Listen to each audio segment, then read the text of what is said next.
It's all the above, best believe we do it better. I want the fame, the fortune, all the above. I want the checks, the moolah, all the above. From Philadelphia to New York, all the above. Man, tell them other stations they don't do it like us. I want the fame, the fortune, all the above. I want the checks, the moolah, all the above. From Philadelphia to New York, all the above. Man, tell them other stations they don't do it like us. What up? Hey, what's up, guys? It's your girl, Angel Marie from All the Above, and I am joined here today by music producer and artist, Rueben Wood. How are you? I'm good, and thank you for having me. Of course, thank you for joining me today. So how have you been? How's your week going? My week is going interesting. It's a lot going on. I'm back in Atlanta, so there's a lot going on in Atlanta with DJs versus artists and artists versus DJs, So, yeah. Got some battles and wars going on over there?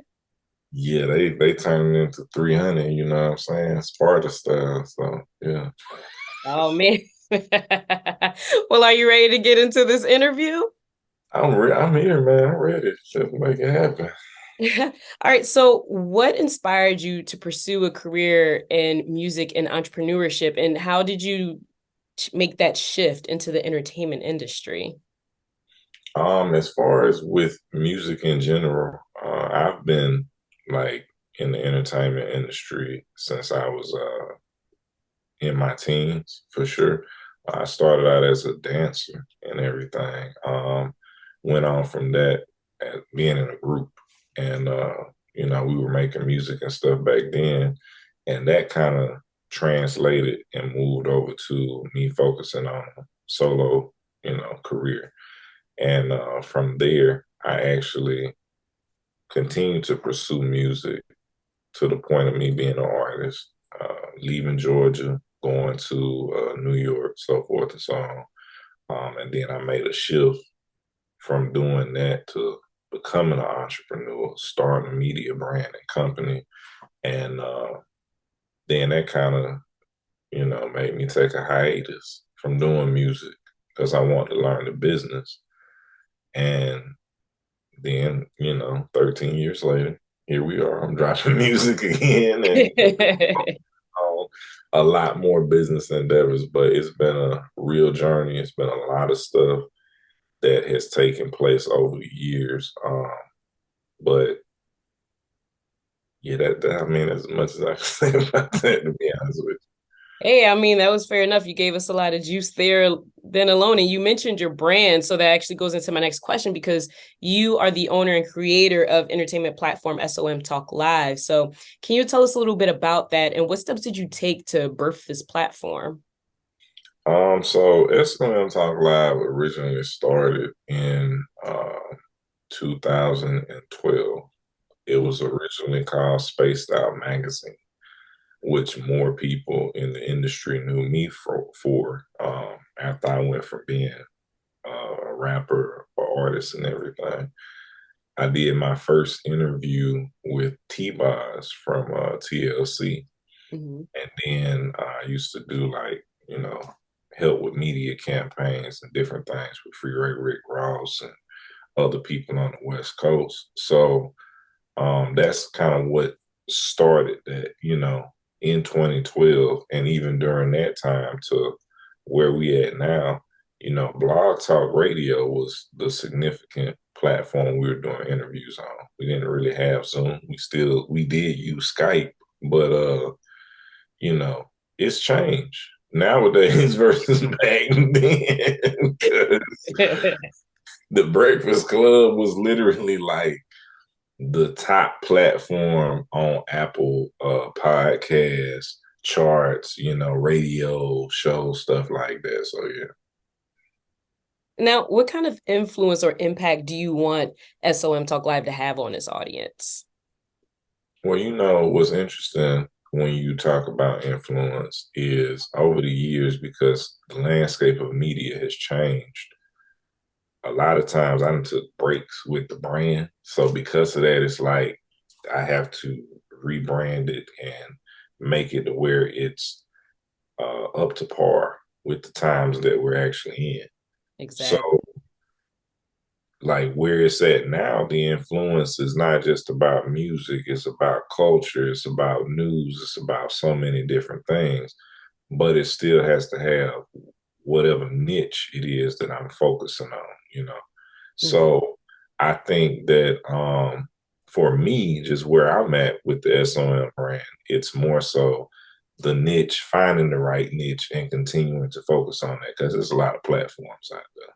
I know I'm one of the originators when it comes to media because basically a lot of the stories and a lot of stuff you see now, I had already did that back then because it wasn't really anybody else out except Vlad TV, The Breakfast Club, of course, your big magazine publications that was urban. And I think academics. Yeah, I think DJ Academics was probably the only other person who would be on YouTube, you know, giving the commentary with the video, audio, which we didn't call that real podcast back then, but it was because Yeah. that's what it, you know, transitioned to. So yeah. Okay, we see the evolution. Now, you said you've taken a few breaks and hiatuses throughout the sequence or the journey of your brand. So, what kind of challenges did you face when you created SOM? And how did you navigate through those obstacles to be where you are today? Honestly, I say one of the biggest challenges was not having a full business model, having a business structure, you know, because with anybody who gets into the media space, that's why I was talking about the niche. You know, sometimes, and this is me giving a full gem so that, you know, maybe that can help somebody else who listens to this who's inspired by you or who's inspired by me, that look at media, right? When you're getting into media, don't be afraid to follow the trends. Don't Mm, be afraid to do what somebody else is doing, but just add a twist to it. Because honestly, my platform was around before the Shade Room. Not, but look at the Shade Room. yeah. Think about that. Because I know the owner of the Shade Room, you know, Angelica and so forth and so on. So a lot of these platforms like the Jasmine brand, um, those are two big ones. Even Hollywood Unlocked, Jason Lee, you Yeah. know, because he didn't have a brand back then. He Mm, started his while he was on TV that catapulted to where it's at now. yep. Everybody may not have the opportunity to be on reality TV to start their brand, but if you look at the formula and the format for a lot of the stuff that's been done over the years, it shows you how it changed, how it grew, but also there's a format, there's a formula to fit into the algorithm. Mhm. And uh, I mean, for me, because I do so much behind the scenes of record labels, marketing and stuff, that's the real reason why I even took so many breaks with the SOM brand, you know, because I be working, blowing other people up, making them famous and successful and stuff. So it's like, yeah, I feel like posting, or can I hire somebody to post for me? You know, so yeah. Now, to piggyback off of that, you said one of the gems that you dropped is don't be afraid to follow the trends. What would you say to people who still want to find their own uniqueness and not fully be like everyone else, to have that one star quality about themselves that will make people want to get into their brand? Do you have any advice for that? Yeah, look at what your niche is, honestly.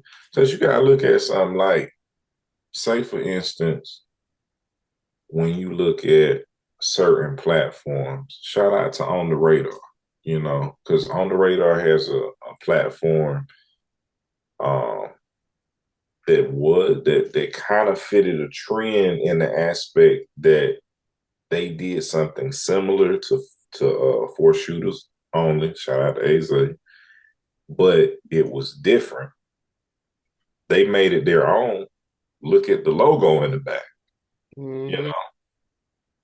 So they're doing performances similar, but they have a logo. That logo sets them apart. Every time you see that green logo glowing, it's like, oh man, yeah, that's On the Radar. So the person becomes familiarized with it.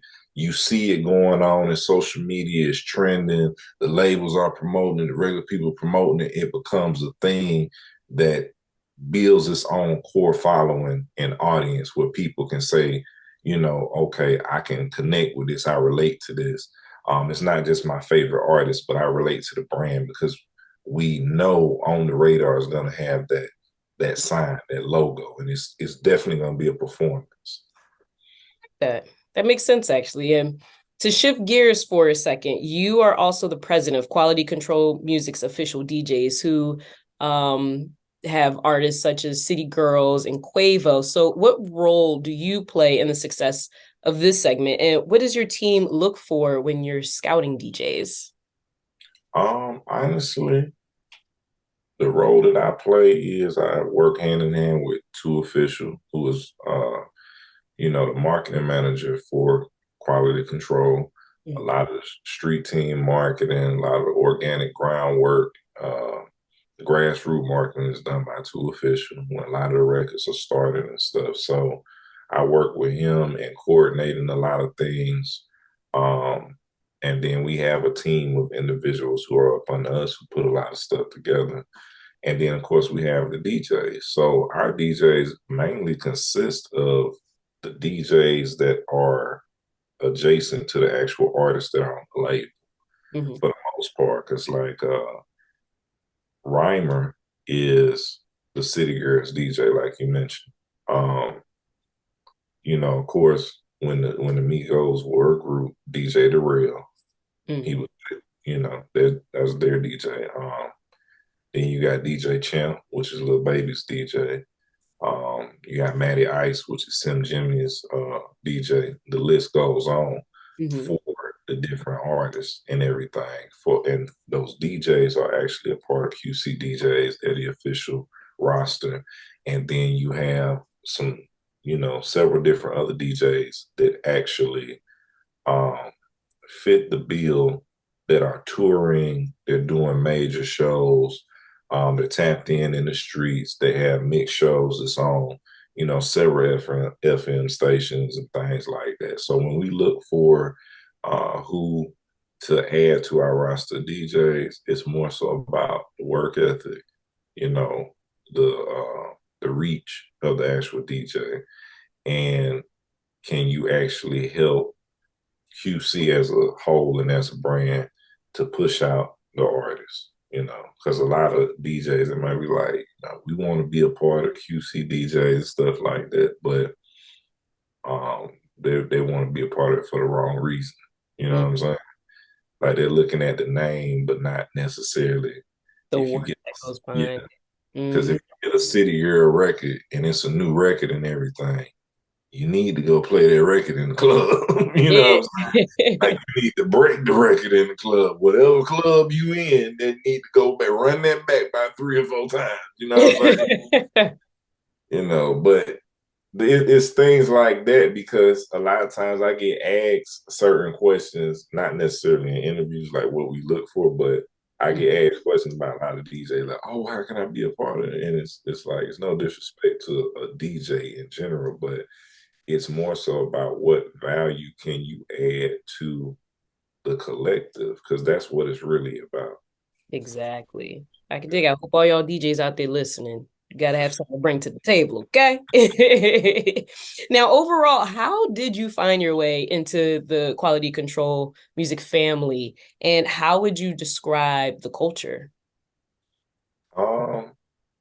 Honestly, I was actually able to work with two official because of a mutual friend of ours who is like a sister to P himself.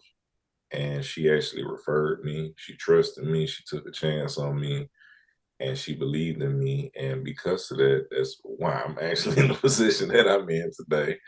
And shout out to Nisha all day, because if it hadn't been for her, you know, I would definitely not be in the position I'm in with QC.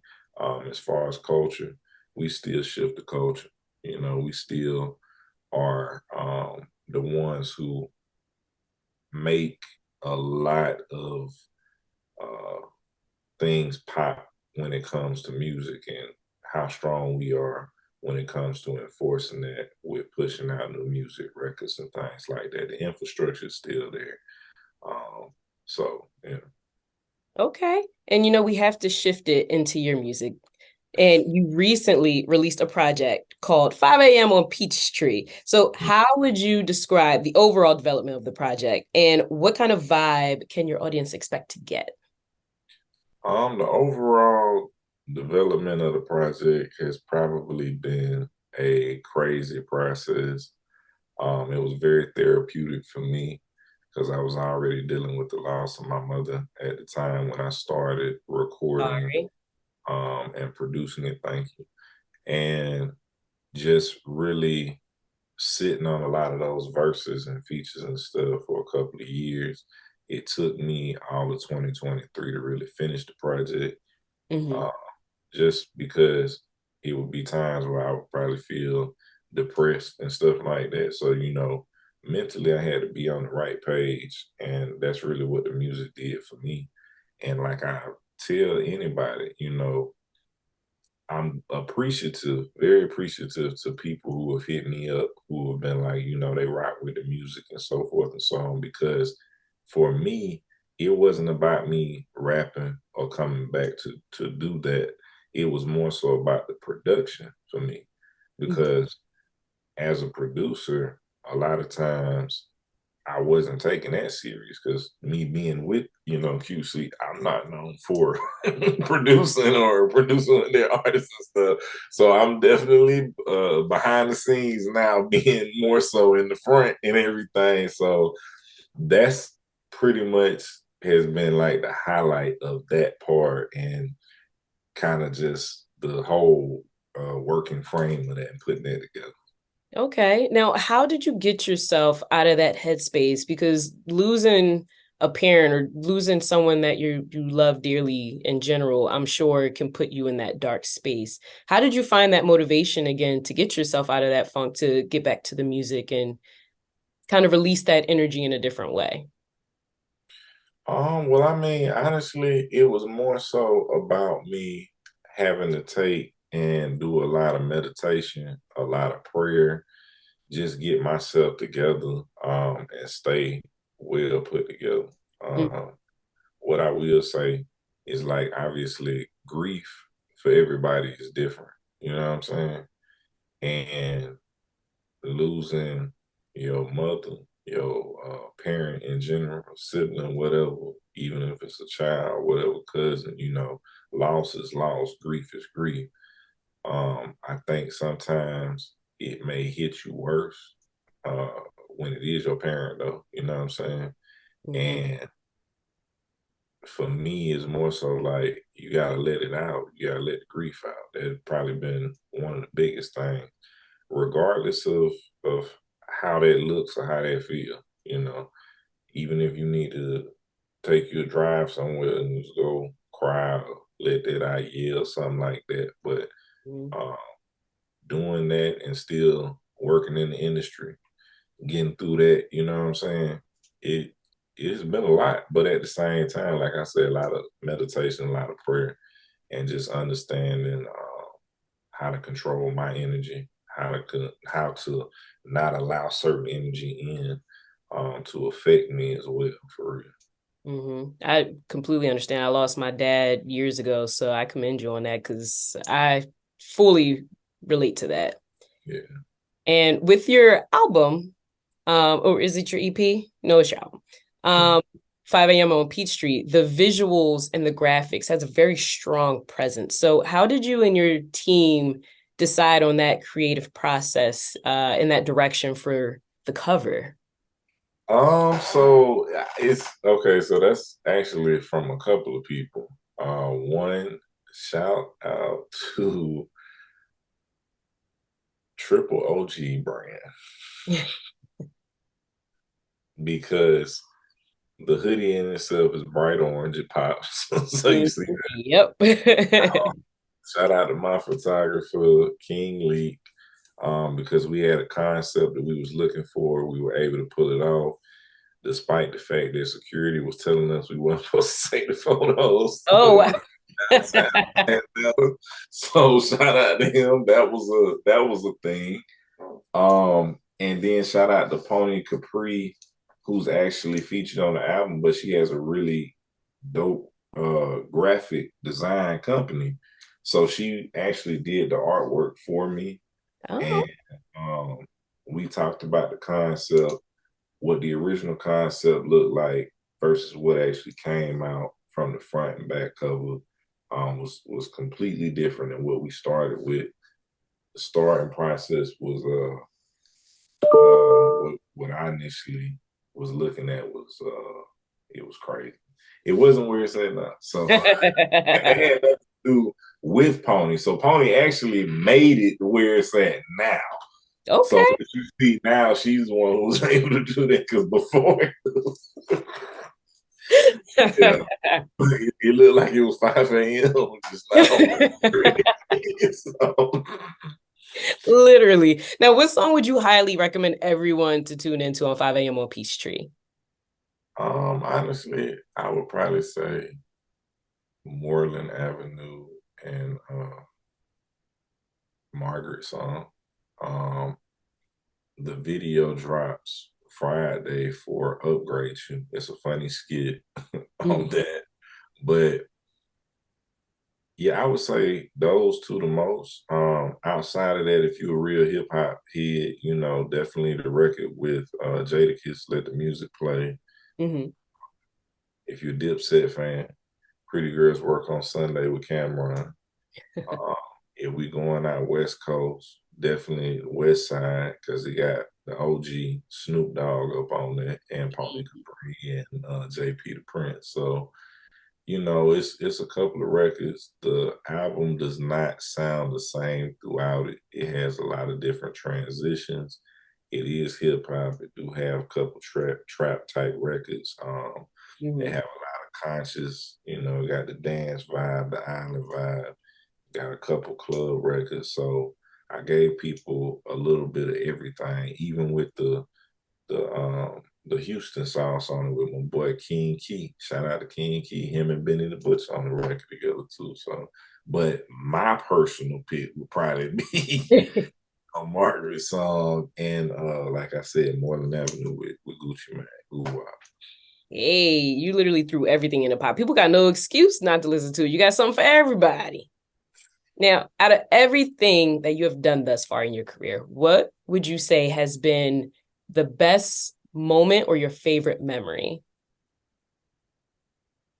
one of the highlight moments was probably interviewing and chopping it up with Mark Ruffalo, who Okay. plays for Marvel. I would say that that was pretty dope. Not just because I looked up to him because of the character, because I like Hulk, because I'm a Marvel fan, but also is because like we was at a community-based event in Atlanta for 100%, which does like energy efficient homes for communities in Atlanta to better communities basically and help people with housing and things like that. So just him just being a part of that, it was really dope because to see somebody with that much success, still be so humble and give back and laid back. I was like, yeah, that's really dope. Also, Gary V. Gary V had he's one of my mentors when it comes to a lot of that online stuff and niche marketing. Like I was telling you about building a brand. Yep. Uh, in person before I actually got my first influencer check from VaynerMedia too. So yeah. A lot of good stuff. Now, that kind of goes right into the next question because out of everything you have done, what would you say is something that you wish you knew when you first entered into the entertainment industry? What kind of advice would you like to give to young and aspiring entrepreneurs and music artists and producers out there? I would say learn the business in itself. Because the thing about it is this. Well, I say learn the business, but honestly, the biggest thing, keep a job.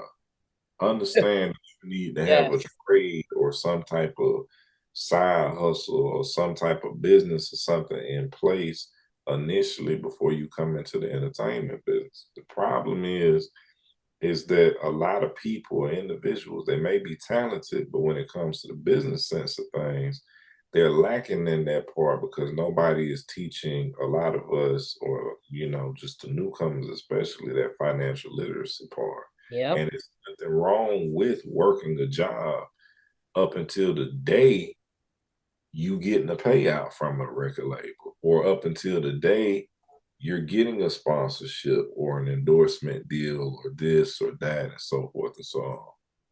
So that knowing, hey, I still need to work, I still need to make money, that's a big concept that a lot of us don't understand. And just keeping it, all the way 1,000, a lot of times when you looking to get into the music industry, you don't realize that most of the people who actually make it in the music industry either have investors, they Mm. already have money. Some of them may have been in the streets, so they was making street money. But Yeah. majority of the time, bottom line is they were working. They Mhm. had to have some type of money to help fund this. So I think when I first came into the industry, I was so green. I didn't know you had to have a budget for marketing. I didn't know you had to pay for ads. I didn't know that you had to pay for a website. I didn't know that you had to pay to get CDs pressed up and all this. I was like, man, you know what? I can go to Walmart, go buy me some blank CDs, go to Office Depot or Kinko's and print off the little CD circle thing and put it on there. And I get me a little insert and I'm gonna go sell it and I'm gonna make it happen. But I'm saying, because that's really what it was. But the only good thing about me, because I was really such a hustler, I knew how to take my CDs and get them in the mom and pop corner stores and Mhm. actually sell them and make money. But Smart. at the same time, that was on a local basis. Mhm. Me going out of town, because I'm originally from Brunswick, Georgia, me going to somewhere like New York or somewhere like Atlanta, or just these different markets, you can't do that. Because I remember getting stopped by the police in New York for selling my same thing. Really? Yes, like, sir, you cannot sell these out here. Oh So my God. I yeah. did not know the popo be stopping you from doing that. It's real out here. Well, all y'all know it's a grind out here. Don't be out there in the streets though. Don't be selling no crazy stuff. Do it the right way, some kind of way. I don't want to promote that on here saying Angel Marie he said to go out there and get that money. But before we wrap up, you have to let us know what is next for Rueben Wood. What can our listeners, our audience expect to see and hear from you in the future, or whatever it is, obviously, that you are allowed to disclose? I would say the main thing is just the Whisper brand, his and her cologne perfume, and that's gonna be the main thing right there. Okay, out here working. Now, how can everybody stay up to date with everything that is going on in your world? How can they find you? The main way that you can tap in with me is find me on Instagram at Real Rueben Wood. That's at RealRuebenWood. My album is in the bio. My website is somewhere up there as well. If y'all want some merch or anything like that, go cop that. And yeah, like I say, we stay working. So yeah. Yeah. Y'all heard the man, so make sure you find him on the social platforms at Real Rueben Wood. That's how you stay up to date with everything that he has going on. So make sure you guys support, stream that new music, buy his cologne when it come out, all that good stuff. Stay up to date. Make sure you subscribe, anything that you have to do to support our people out here. But before you guys go, make sure you also follow us on social media. We are available on Instagram, TikTok, and Twitter @_all-of-the-above-1. That is how you stay up to date with everything that is going on with our show. And make sure you also follow us on YouTube @all-of-the-above podcast, and make sure you hit that subscribe button, because that is how you stay up to date with everything that is going on with our show and get those notifications as soon as new videos go up, such as this one with the talented and smart Rueben Wood. And last but not least, make sure you also visit our website at www.alloftheabove-podcast.com. Again, we have so much more information on there as well. As well as our Philly Support Philly campaign, where you guys can get merch, all that good stuff. So, there's just a lot of things, information, love to go around. So make sure you guys support the culture. Rueben, thank you so much for joining me today. You dropped some good gems out there for everybody. Make sure you guys hustle, all that good stuff. Do you have any final words for our people? Yeah, man. Shout out to everybody who tuned in. Thank you again for having me. Hey, tap in with me on Instagram, and yeah. Hey, there we go. I'm your girl, Angel Marie, and we will see you guys next time. Wednesdays at 7, Angel Marie and Kevin playing the illest records, bringing us back together. Philly is all season, storming through any weather, leaving the track bleeding. Way we pull it together, we applying my pressure. I am your new professor, teaching this whole semester. Pay attention to lessons.